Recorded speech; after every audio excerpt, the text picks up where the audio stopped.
देखिए ऐसा है, पहले तो मैं आपके माध्यम से, मीडिया भाई बंधुओं के माध्यम से ऑनरेबल लेफ्टिनेंट गवर्नर जो हमारी यूटी जे&के के हैं मनोज सिन्हा जी, उनका धन्यवाद करता हूँ, थैंक्स एक्सटेंड करता हूँ कि उन्होंने जो सब इंस्पेक्टर्स के एस्पेरेंट थे पूरी जे&के यूटी के, उनके ग्रीवेंस को to a particular extent redress किया है।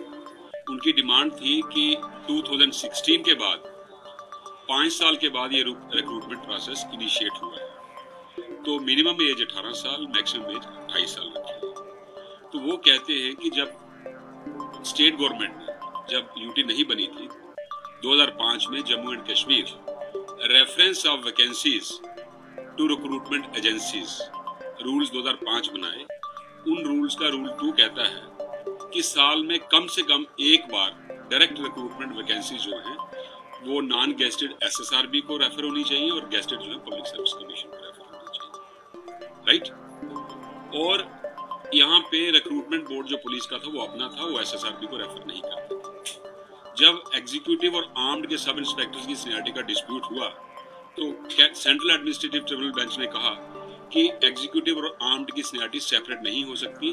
उसको मद्देनजर रखते हुए मैं एक बार फिर थैंक्स एक्सटेंड करता हूँ, धन्यवाद एक्सटेंड करता हूँ honourable lieutenant governor Manoj Sinha ji का। उन्होंने रूल्स अमेंड किए और उसमें कहा कि सब इंस्पेक्टर्स की वैकेंसी चाहे वो किसी भी विंग की होंगी, वो रिक्रूटमेंट बोर्ड पुलिस का नहीं करेगा, वो एसएसआरबी करेगा। साथ में ही ये चाहिए था कि वहां 18 से लेकर जो एज रखी थी मिनिमम, उसको मिनिमम 21 करना चाहिए था, इनको 31 या 32 करना चाहिए था मैक्सिमम।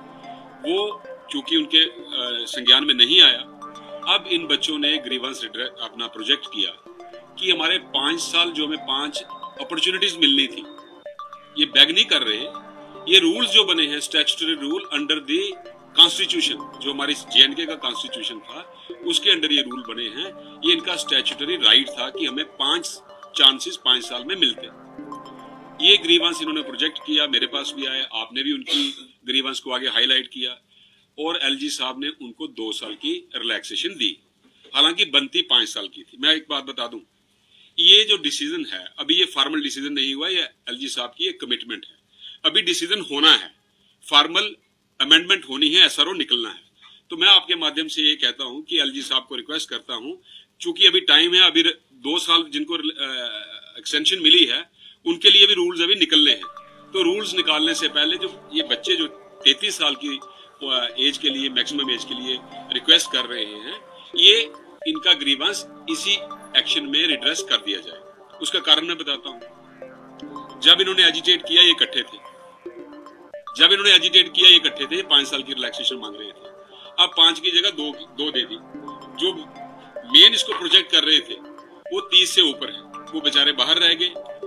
मैं ये भी कहता हूं कि जिनको 2 साल मिली उनका भी राइट था, जिनको 3 साल जो मांग रहे हैं उनका भी राइट है।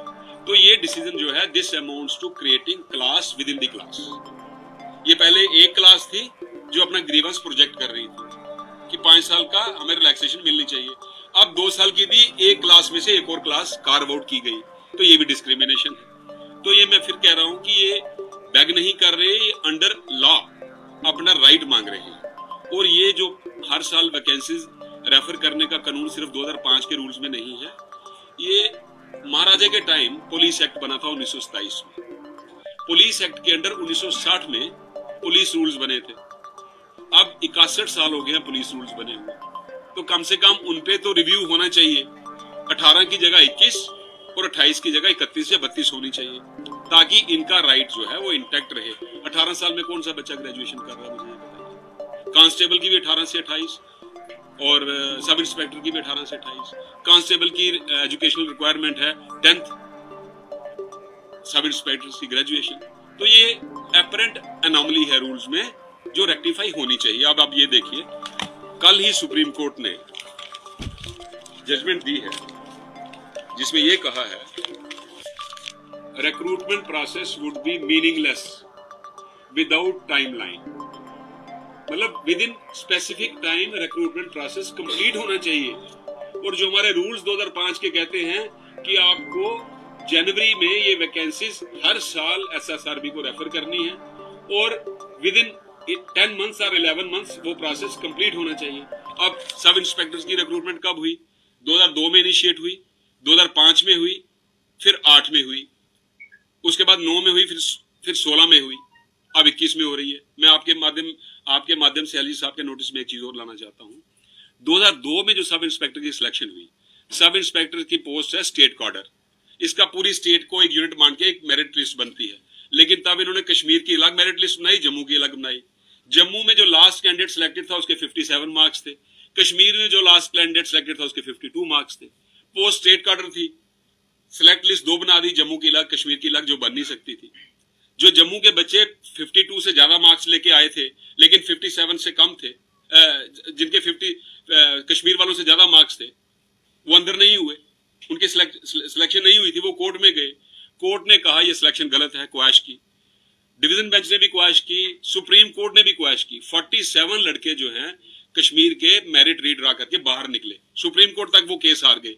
लेकिन तब की गवर्नमेंट ने एडवोकेट जनरल के थ्रू सुप्रीम कोर्ट में एक स्टेटमेंट दी कि इन बच्चों ने नौकरी कर ली, अब इनको रख लेंगे और जिन्होंने इनके खिलाफ केस किया उनको भी लगा देंगे। अगर आप उन 47 बच्चों को रख सकते हैं जो सुप्रीम कोर्ट तक हार गए केस, तो ये बच्चे सिर्फ जम्मू का हक नहीं मांग रहे, ये 33 साल मांग रहे हैं जिसमें पूरी JNK यूटी के बच्चे होंगे, तो इनका तो ग्रीवेंस रिड्रेस होना चाहिए। तो मैं आपके माध्यम से लेफ्टिनेंट गवर्नर साहब को पहले तो एक धन्यवाद करता हूं कि उन्होंने 2 साल की रिलैक्सेशन दी, लेकिन थोड़ी और मैग्नानिमिटी बता के रूल्स के मुताबिक, कानून के मुताबिक जो इनका हक बनता है वो इनको रेस्टोर किया जाए, और जो मैक्सिमम एज 30 है उसको बढ़ा के 1 टाइम एक्सेप्शन या रिलैक्सेशन 33 ईयर्स की जाए, ताकि इन बच्चों का ग्रीवेंस रिड्रेस हो जाए। और इसका एक फायदा क्या होगा?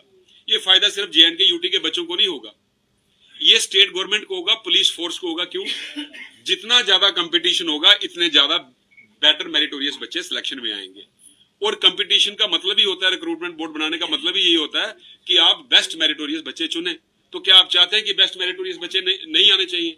एक बात और। दूसरी, अगर आप 2016 में एडवर्टीजमेंट निकालते हैं या 12 में निकालते हैं, 5 साल आप सिलेक्शन प्रोसेस में लगाते हैं, जो बच्चा 16 में अप्लाई करता है वो अगर 28 साल का है तो सिलेक्शन होते होते, अपॉइंटमेंट होते होते उसके 33 साल हो जाते हैं, तब वो क्या अनफिट होता है। ये बच्चे भी ये नहीं कह रहे कि हमें फिजिकल से एक्सक्लूड करो, हमें मेरिट से एक्सक्लूड करो, इनका फिजिकल टेस्ट भी होगा, एंड्योरेंस भी होगा, रिटर्न भी होगा। अगर ये क्वालिफाई करेंगे तो आएंगे सिलेक्शन में। नहीं, ये सिलेक्शन नहीं मांग रहे, ये कंपटीशन में पार्टिसिपेट करने का राइट मांग रहे हैं। तो मेरी आपके माध्यम से एलजी साहब से एक रिक्वेस्ट है कि इनको वो राइट कन्फर किया।